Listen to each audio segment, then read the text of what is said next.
उतना आपका ideal body wait होना चाहिए। सो उसके अकॉर्डिंग आपको पता है कि आपको किस लेवल पे जाना है। जब हमें वेट लॉस करना है तो हमारी बॉडी को 1 वीक में 500 ग्राम से लेके 1 केजी तक ही लूज करना है, इससे ज़्यादा लूज नहीं करना है। साथ ही जो हमारे ऑयल्स हैं, ऑयल सीड्स हैं, ऑयल नट्स हैं, वो हमें अवॉइड करना है, बिकॉज नट्स में नेचुरली ऑयल प्रेजेंट होते हैं। अपना वेट लॉस करना है और उसे मेंटेन करना है तो हमें अपनी डाइटरी हैबिट्स में परमानेंटली चेंज लाना होगा। उसे उतार के दोबारा बॉईल करना है, उसके बाद एटलीस्ट 2-3 आवर्स रखना है, फिर उस मलाई को उतारना है दोबारा। उसके बाद आप उस फूड को यूज कर सकते हैं, क्योंकि वो टोन मिल्क ही बन जाता है।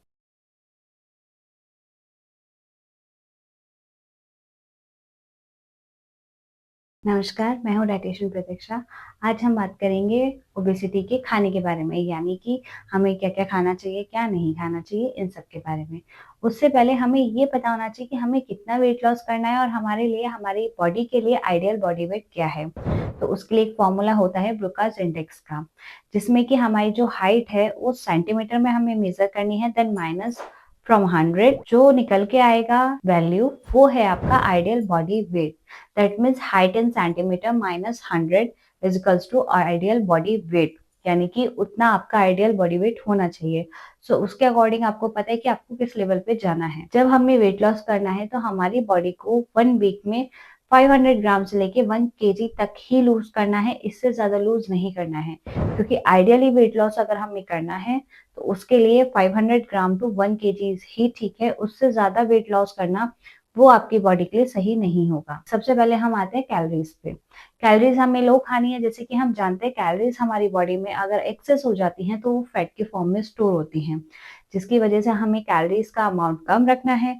प्रोटीन हमें कम करने की जरूरत नहीं है। प्रोटीन हमें आइडियल ही रखना है जितना हम लेते हैं। विटामिन हमें नॉर्मल लेने हैं, but vitamin A and D इनको हमें रिस्ट्रिक्ट रखना है, क्योंकि ये फैट सॉल्युबल विटामिन होते हैं। नेक्स्ट है कैल्शियम। कैल्शियम हमें गुड अमाउंट में लेना है, बिकॉज कैल्शियम जो होता है हमारी बॉडी के फैट को ब्रेक डाउन कर देता है और उसको बॉडी से रिमूव करने में हेल्प करता है। नेक्स्ट है सोडियम। सोडियम हमें थोड़ा सा कट डाउन करना है, या तो लो करना है या रिस्ट्रिक्ट करना है, ये हमारे वेट के ऊपर है। बिकॉज एक्सेस सोडियम जो होता है वो हमारी बॉडी में फ्लूइड बिल्डअप करता है, जिसकी वजह से स्वेलिंग वगैरह हो सकती है, जो कि वेट गेन के रीजन हो सकते हैं। इसलिए सोडियम हमें कम करना है। नेक्स्ट है कार्ब्स। कार्ब्स भी हमें लो रखने हैं, जैसे कि हमारा पोटैटो वगैरह है, ये हाई कार्ब फूड होते हैं, इन्हें हमें कम रखना है। साथ ही जो हमारे ऑयल्स हैं, ऑयल सीड्स हैं, ऑयल नट्स हैं, वो हमें अवॉइड करना है, बिकॉज नट्स में नेचुरली ऑयल प्रेजेंट होते हैं। कुछ सीड्स ऐसे होते हैं जिनमें नेचुरली ऑयल प्रेजेंट होते हैं, वो हमें अवॉइड करने हैं। जो हमें यूज करने हैं ऑयल, वो हमें यूज करने कॉम्बिनेशन की फॉर्म में। एटलीस्ट 1-2-3 ऑयल्स आपकी डाइट में होने चाहिए। और वो ऑयल्स कौन से होते हैं? जो अनसैचुरेटेड फैट्स में होते हैं, जैसे कि हमारा पीनट ऑयल हो गया, ग्राउंडनट ऑयल हो गया, सनफ्लावर ऑयल हो गया, कैनोला ऑयल हो गया, सीसम ऑयल हो गया। इनके कॉम्बिनेशन यूज करने, एक ही ऑयल कंटिन्यूस यूज नहीं करना है। नेक्स्ट है वाटर। हमें वाटर का इंटेक हाई रखना है, एटलीस्ट 3 लीटर से अबव हो कोशिश करनी चाहिए। बिकॉज फ्लूइड जो होता है, जब हमारी बॉडी में फ्लूइड ज्यादा जाता है तो वो हमारे मेटाबॉलिज्म को बूस्ट करता है, यानी कि जब हमारा मेटाबॉलिज्म अच्छा वर्क करेगा तो वो हमारी बॉडी में एनर्जी को फैट की फॉर्म में स्टोर नहीं करेगा, जो कि हेल्पफुल होता है वेट लॉस में। साथ ही हमारे एपेटाइट लो करता है, जिसकी वजह से हमें भूख नहीं लगती है।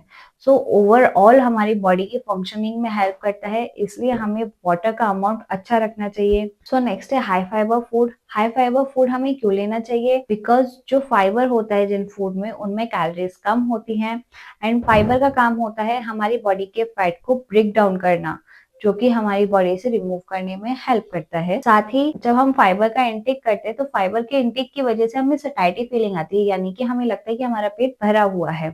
साथ ही ये बाउल मूवमेंट को स्मूथ करता है, यानी कि कॉन्स्टिपेशन नहीं होने देता।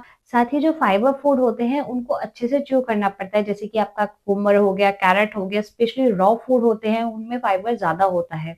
तो जो आप हाई फाइबर फूड लेंगे, यानी कि अगर आप कैरेट ही लेते तो उसको अच्छे से च्यू करेंगे। अच्छे से च्यू करने की वजह से जितना देर आप च्यू कर रहे हो उतनी देर आपकी बॉडी को फीलिंग मिल रही है कि आप खाना खा रहे हैं, जिसकी वजह से आपकी हंगर भी थोड़ी कंट्रोल हो जाती है। हाई फाइबर हमारे रॉ वेजिटेबल्स में होते हैं, ग्रीन लीफी वेजिटेबल्स में होते हैं, फ्रूट्स में होते हैं, हमारे जो होल ग्रेन्स होती हैं उनमें होता है, मल्टीग्रेन्स में होते हैं। जो हाई फाइबर फूड है हमें वो कंटेन करना चाहिए। वो हमारा हेल्प करता है वेट लॉस में। तो ये तो थी न्यूट्रिटिव वैल्यूज की बात। अब हम बात करते हैं कुछ टिप्स ऐसे जिनकी वजह से हम अपनी फूड हैबिट्स में चेंज लाके अपना वेट लॉस कर सकते हैं। सबसे पहले अगर हमें वेट लॉस करना है तो ये ऑब्वियस है, हमें कैलोरीज कम लेनी होगी और एक्सरसाइजेज और योगा इन सब पे ज्यादा ध्यान देना होगा। नेक्स्ट, अगर हमें अपना वेट लॉस करना है और उसे मेंटेन करना है तो हमें अपनी डाइटरी हैबिट्स में परमानेंटली चेंज लाना होगा। ऐसा नहीं है कि हम थोड़े टाइम के लिए एक्सरसाइज करते हैं और वेट लॉस के लिए डाइट प्रॉपर लेते हैं और आगे जाके हम एक्सरसाइज करना भी बंद कर देते हैं और डाइट भी प्रॉपर नहीं लेंगे, तो वो वेट गेन हमें वापस हो जाएगा। तो उसके लिए जो हमारी डाइटरी में चेंजेस आने हैं, हमारे लाइफस्टाइल में चेंजेस आने हैं, वो हमें परमानेंट रखने हैं। नेक्स्ट, हमें आइडियल वेट लॉस करना है, यानी कि जो गलत तरीके से नहीं हो, हमारी बॉडी में वीकनेस नहीं आए या किसी भी हमारे ऑर्गन का वर्क प्रॉपर करना बंद ना हो। उसके लिए हमें जो वेट लॉस करना है, उसके लिए हमारी डाइट में एडिक्वेट अमाउंट में न्यूट्रिएंट्स होने चाहिए। ऐसा नहीं है कि हमें नहीं पता और हमने खाना खाना छोड़ दिया, हम फास्टिंग कर रहे हैं, तो उससे वेट लॉस नहीं होता है। उससे आपकी बॉडी में वीकनेस आएगी और आपको और हेल्थ इश्यूज होंगे। सो इसके लिए आपको पता होना चाहिए कि आपकी क्या-क्या रिक्वायरमेंट है आपकी बॉडी की और क्या-क्या आपको कट डाउन करना है। नेक्स्ट हम बात करते हैं मिल्क की। मिल्क आप कंज्यूम कर सकते हैं, उसमें कोई दिक्कत नहीं है, बट आपको लेना है स्किम मिल्क और टोन मिल्क। और ये सिर्फ मार्केट में ही नहीं मिलता है, आप घर में भी बना सकते हैं। जो आपका गाय का दूध आ रहा है वो पतला होता ही है, बट अगर आप भैंस का दूध लेते हैं यानी कि बफेलो मिल्क लेते हैं, तो उसको क्या करना है, सबसे पहले बॉईल करना है। बॉईल करने के बाद आपको उसको 8 आवर्स के लिए रखना है, यानी कि 8 घंटे के लिए रखना है। उसके बाद जो उसकी मलाई है उसे उतार के दोबारा बॉईल करना है। उसके बाद एटलीस्ट 2-3 आवर्स रखना है, फिर उस मलाई को उतारना है दोबारा। उसके बाद आप उस दूध को यूज कर सकते हैं, क्योंकि वो टोन मिल्क ही बन जाता है।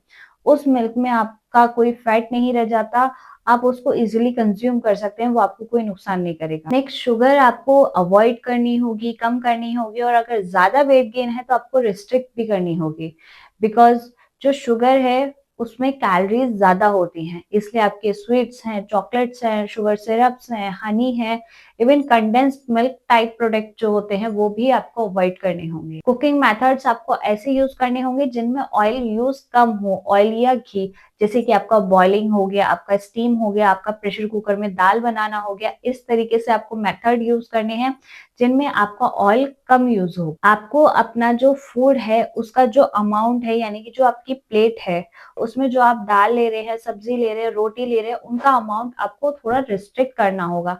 आपको क्या करना होगा, आपकी प्लेट का साइज कम करना होगा और आपकी जो मील्स हैं उन्हें बढ़ाना होगा, यानी कि एटलीस्ट 6 to 7 मील्स आपके पूरे डे में होनी चाहिए। आपको ऐसा नहीं है कि पूरे दिन में 2 या 3 बार खाना है, नहीं। अगर आपको वेट लॉस करना है तो आइडियली आपको 2 से 3 घंटे में छोटा स्मॉल मील लें और हर 2 से 3 घंटे में कुछ ना कुछ लें और हेल्दी लेना है। ऐसे नहीं कि आप फ्राइड फूड ले रहे हैं, क्योंकि ज्यादा गैप की वजह से ना खाना भी ज्यादा खाया जाता है, जिसकी वजह से हमें नहीं पता चलता, हम कैलोरीज ज्यादा गेन कर लेते हैं। तो इसलिए हमें लॉन्ग मील्स अवॉइड करके हमें शॉर्ट मील्स रखनी है और उसमें सर्विंग्स हमें कम रखनी है। नेक्स्ट है, अगर हम फेस्टिव सीजन में होते हैं या पार्टीज में होते हैं तो हमें अपने लिए आइडियली फूड सेलेक्ट करना आना चाहिए कि हमें वहां जाके क्या खाना है। हमें ऑयली फूड नहीं लेना है वहां पे, हमें फ्राइड फूड नहीं लेना है वहां पे। हमें ट्राई करना है सॉटे फूड है, बॉइल्ड फूड है, स्टीम फूड है, या रॉ वेजिटेबल्स हैं, रॉ फ्रूट्स हैं, इस टाइप का कुछ हमें खाना है। कुछ भी फ्राइड या आपका तला भुना ये सब अवॉइड करना है। नेक्स्ट, हमें फास्टिंग अवॉइड करनी होगी, यानी कि व्रत वगैरह, बिकॉज व्रत में क्या होता है, आप सबसे ज्यादा गैप पे खाना खाते हैं। साथ ही जब आप एक लॉन्ग टर्म गैप के बाद खाना खाते हैं तो उसमें खाया जाता है आपका आलू, साबूदाना, आपकी मूंगफलियां स्पेशली घी में या फिर तेल में भून के। सो वो आपका वेट गेन करेंगी, वेट लॉस नहीं करेंगे। अगर आप पूरे दिन भूखे रह के और एक बार हाई कैलोरी फूड खा रहे हैं तो वो कोई वेट लॉस नहीं करेगा, वो आपको वेट गेन ही कराएगा। साथ ही ज्यादातर ऐसे में बनता है, पूड़ियां बनती हैं, पकौड़ियां बनती हैं, वो सब भी नुकसान करती हैं। इसलिए अगर वेट लॉस करना है तो आपको फास्टिंग अवॉइड करनी होगी। नेक्स्ट है, जब भी हम बाहर से कुछ खा रहे हैं या कुछ भी परचेज करके ला रहे हैं तो उसके साथ पैकेट आता है जिसपे कि न्यूट्रिटिव वैल्यूज लिखी होती है। तो हमें उन न्यूट्रिटिव वैल्यूज को पढ़ना है कि उसमें fat, trans fat, carbs, energy, ये सब चीजें कितनी हैं, ताकि हमें पता चलना चाहिए कि हम जो खा रहे हैं उसकी न्यूट्रिटिव वैल्यूज क्या है। उसमें एनर्जी अगर ज्यादा है तो हमें अवॉइड करना है, ट्रांस फैट, सैचुरेटेड फैट ज़्यादा है तो हमें अवॉइड करना है। तो इसलिए न्यूट्रिटिव वैल्यूज़ पढ़ के ही खाना खाएँ। Thank you.